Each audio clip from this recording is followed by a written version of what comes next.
السلام عليكم ورحمة الله وبركاته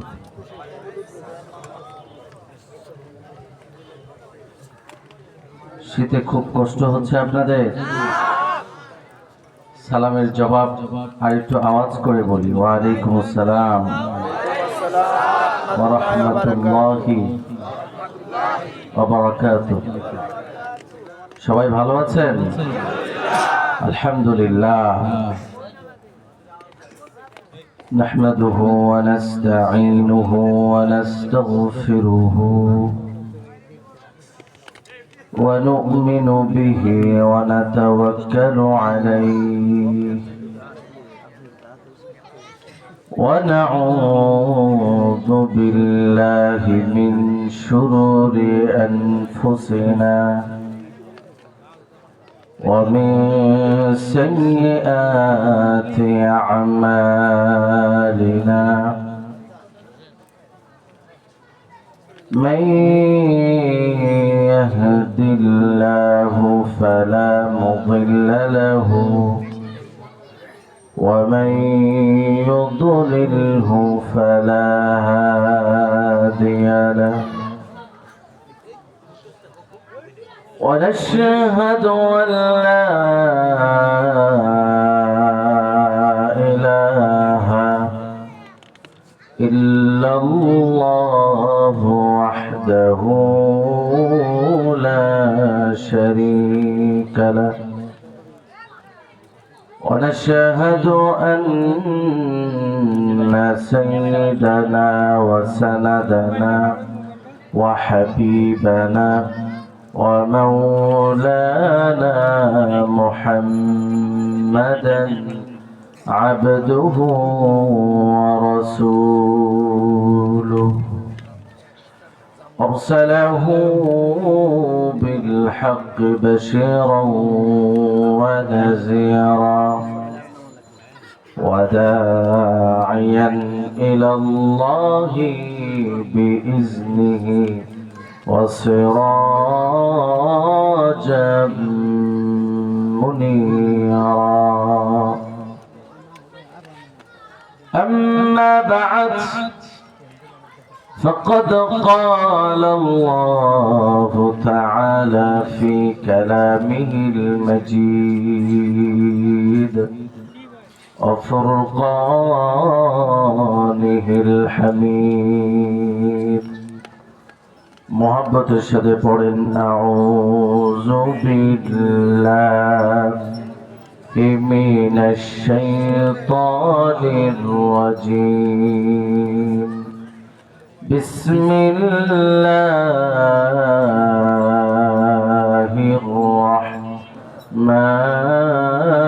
الرحيم إن الله وملائكته يصلون على النبي يا أيها الذين آمنوا صلوا عليه وسلموا تسليما اللهم صل على محمد وعلى آل محمد كما صليت على إبراهيم وعلى آل إبراهيم إنك حميد مجيد اللهم بارك على محمد وعلى آل محمد كما باركت على إبراهيم وعلى آل إبراهيم إنك حميد مجيد بلغ العلا بكماله كشف الدجى بجماله حسنت جميع خصاله صلوا عليه وآله رہے میرا مسکن حوالی کعبہ رہے میرا مسکن حوالی کعبہ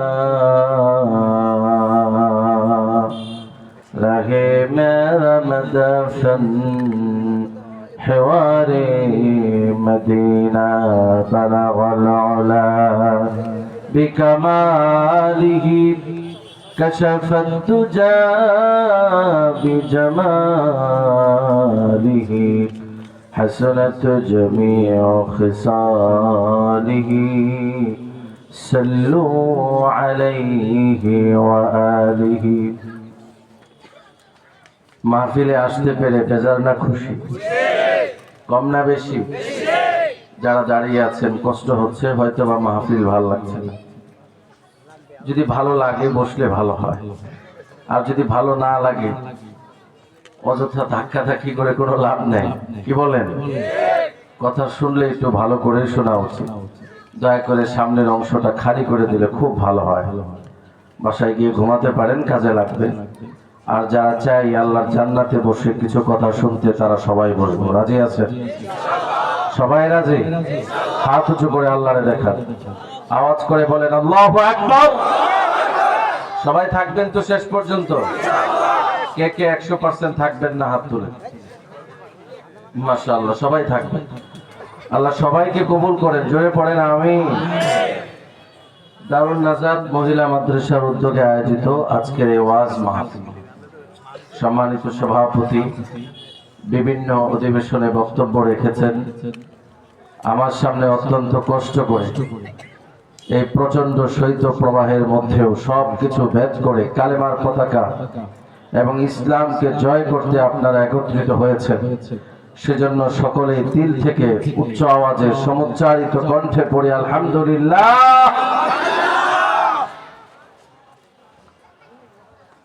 আজকে যে বিষয়টি নিয়ে আলোচনা করতে চাই তা আমি অত্যন্ত ছোট্ট করে বলবো, বেশি লম্বা করব না, কারণ আমি সময়ের খুবই গুরুত্ব দিয়ে থাকি।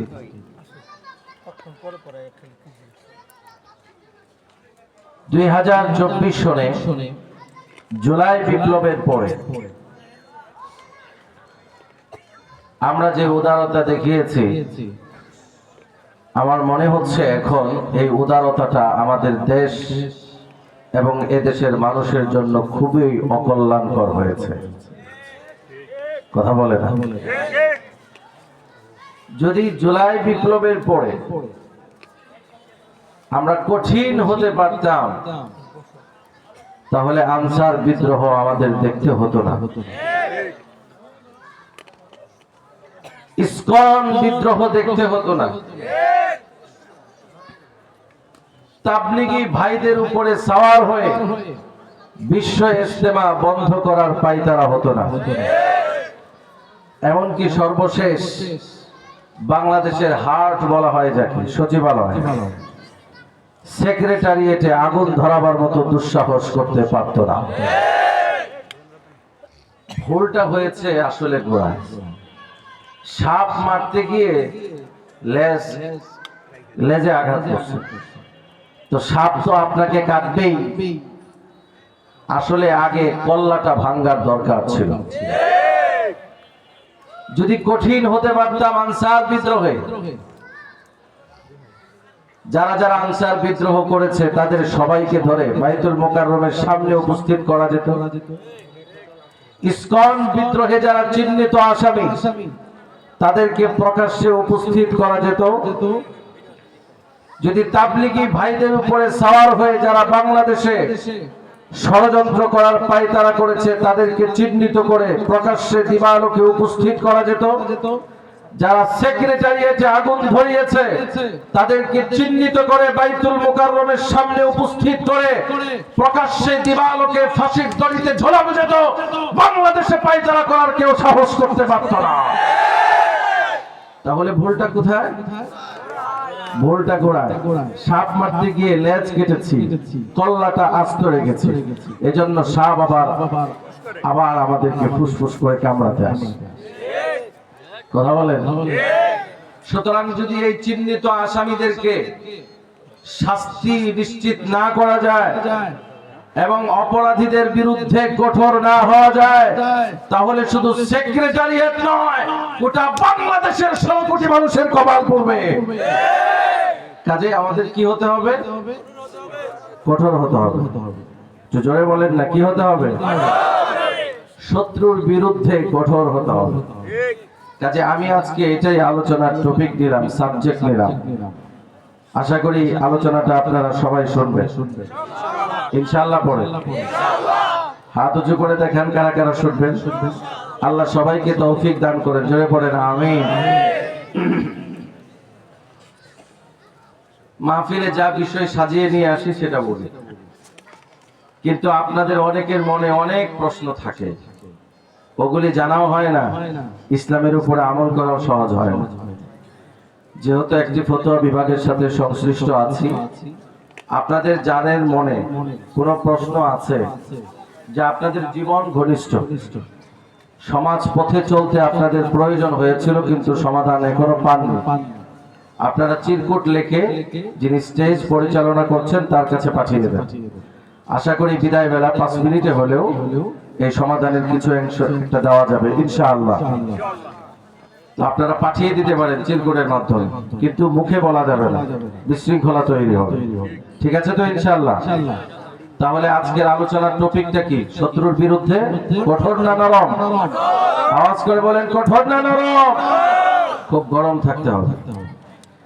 তাহলে কোরআনুল কারীম থেকে একটি আয়াত নেন, কোথায় আল্লাহ পাক এই কথা বলেছেন শত্রুর বিরুদ্ধে কঠোর হতে হবে। অথচ বিশ্বনবী সাল্লাল্লাহু আলাইহি সাল্লাম সারা জীবন শুনেছি মানুষকে ক্ষমা করে দিয়েছেন, কিন্তু কোথায় আছে আল্লাহ পাকের কোরআনে শত্রুর বিরুদ্ধে কঠোর হতে হবে? চলেন তাহলে আয়াতটা পড়ি। আমার সঙ্গে আপনারাও তেলাওয়াত করতে পারবেন, আশা করি পারবেন তো ইনশাআল্লাহ। সূরাতুল আনফাল 60 নম্বর আয়াত। আল্লাহ রাব্বুল আলামিন বলেন, ওয়া'আইদু লাহুম মাসতাতা'তুম মিন কুওয়াহ وأعدوا لهم ما استطعتم من قوة ومن رباط الخيل ترهبون به عدو الله وعدوكم وآخرين من دونهم لا تعلمونهم الله يعلمهم وما تنفقوا من شيء في سبيل الله يوفى إليكم وأنتم لا تظلمون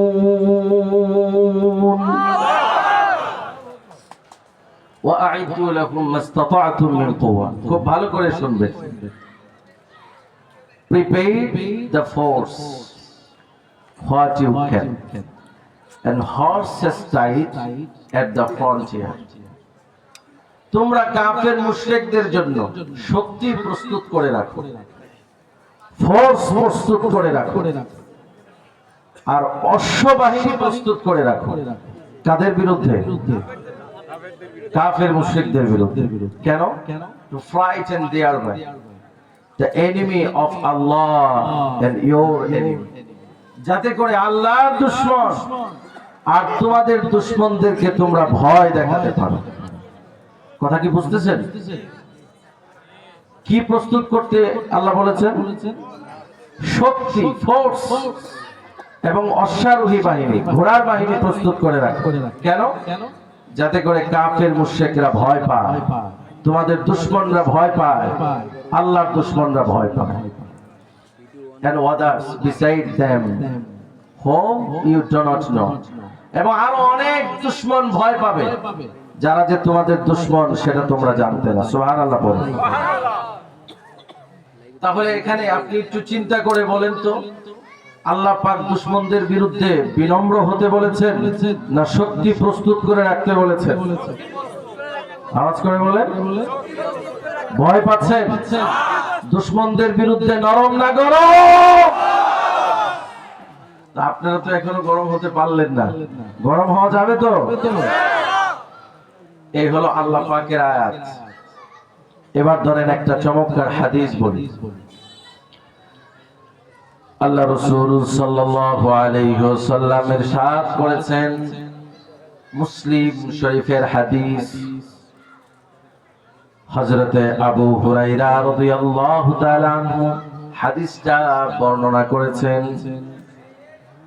আল্লাহ নবী বলেন, আল মুমিনুল কবিয়্যু খায়রুন ইনদাল্লাহি তাআলা মিনাল মুমিনিজ যায়ীফ।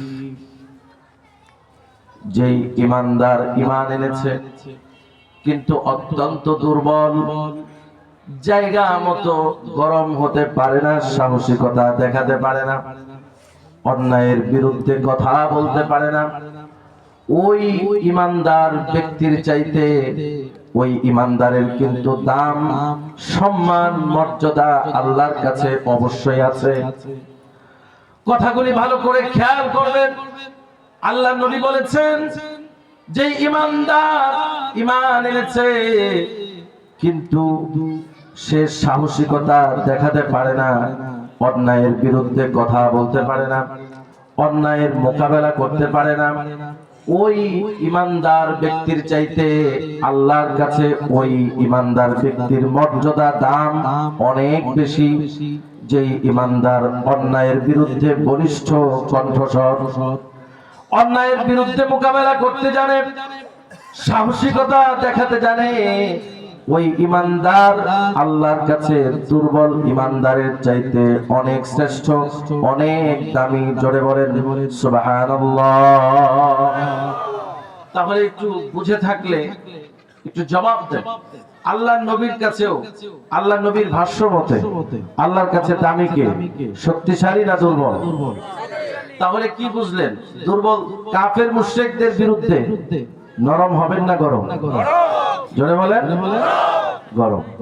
কারণ গরম ঈমানদার আল্লাহর নবী বলেছেন আল্লাহর কাছে অনেক দামি। সুবহানাল্লাহ বলেন। এই গরমটাই আমরা আসলে দেখাতে পারি, কিন্তু 24-এর পরে মোটামুটি বাংলাদেশ একটা গরম অবস্থানে আছে। আপনারা জানেন কিছুদিন আগে বাংলাদেশের সুন্দরবনে 12 জন জেলে ট্রলারে করে মাছ ধরতে গিয়ে অ্যাক্সিডেন্টলি ট্রলারটা ডুবে গেছে। এরপরে তারা ভাসতে ভাসতে পশ্চিমবঙ্গে ভারতে চলে গেছে। ভারত সরকার তাদেরকে গ্রেফতার করেছে এবং তাদের বিরুদ্ধে অনধিকার চর্চা, অন্যায়ভাবে ভারতে প্রবেশ করার কারণে একটা মামলা দায়ের করেছে।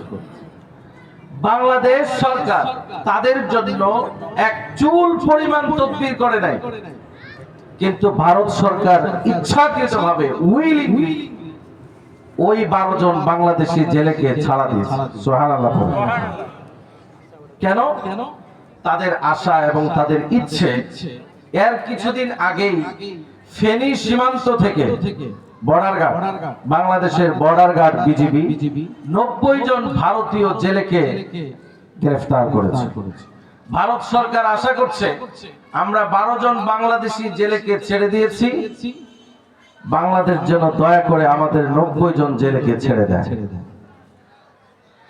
এই যে স্বাধীনতার পর থেকে আপনারা 55 বছর কাটিয়েছেন, এমন অবস্থা আপনারা কি কখনো দেখতে পেয়েছেন?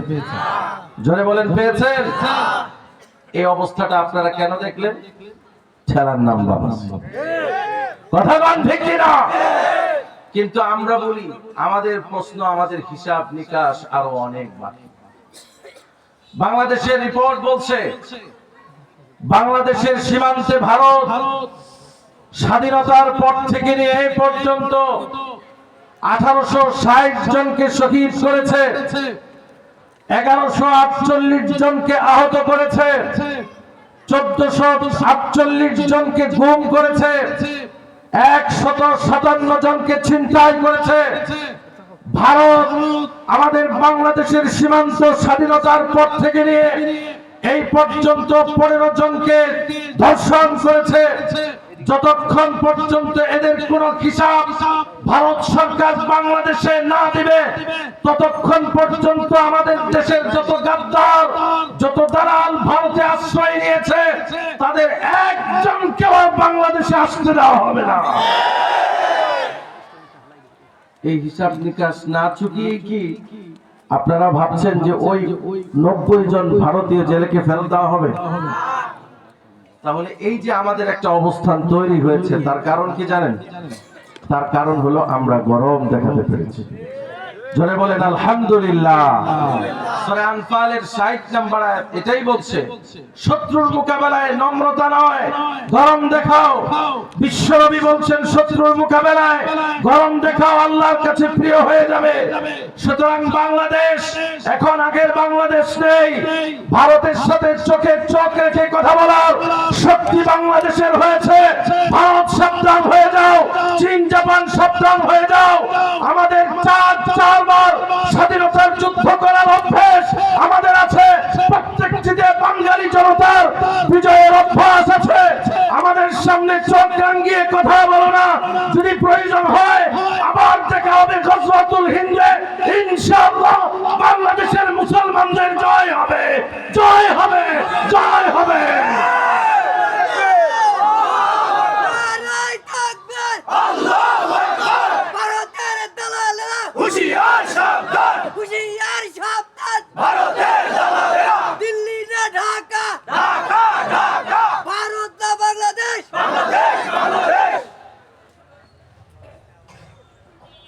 মাশাআল্লাহ। তো আপনারা কোরআনের আয়াত শুনলেন, নরম না গরম?